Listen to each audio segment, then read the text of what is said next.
trying to work out the perimeter of this shape. So if I just focus on the circle on the left, I can imagine just cutting off here. And now if I knew the angle here, I could work out the arc length. So we can come back to that. I'm going to do the same sort of thing over here. And then I just need to think about the circle on the inside, although I've only got a small arc for both of these. Now, if we connect this up suddenly, actually let me do that and that, then we can actually create a regular hexagon, and that's a crucial little bit of information in this question.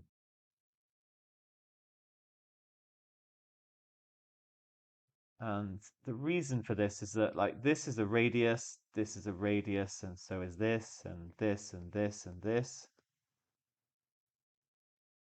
And it basically follows, therefore, that this must be 60, this must be 60, therefore this is 60, and therefore this must also be equal because this is an isosceles triangle, so you can argue it that way.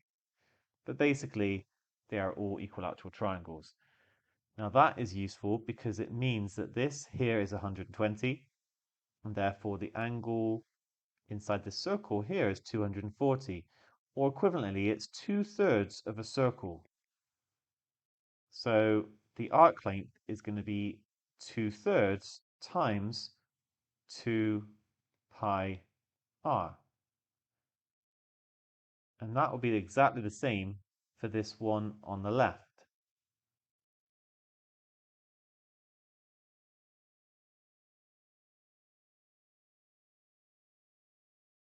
So I just write each just to make that clear. And then all we're left with are these purple ones.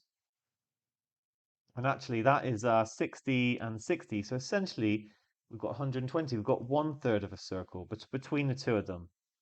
So it'd be 1/3 times 2 pi r for the total of the purple. And actually, probably best to write it as 2/3 plus 2/3 for the two green ones, plus 1/3 times 2 pi r, which is going to give 5/3 times 2 pi r, or 10. How are they writing it? 10 pi r/3 would be suitable. You could, you could get into doing arc length using 240/360 and then timesing that by, but eventually you're going to simplify it to 2/3. This is a non-calculator paper, so it makes sense to simplify it. So yeah, work out the green ones, work out the purple ones, add them up, and that is our answer.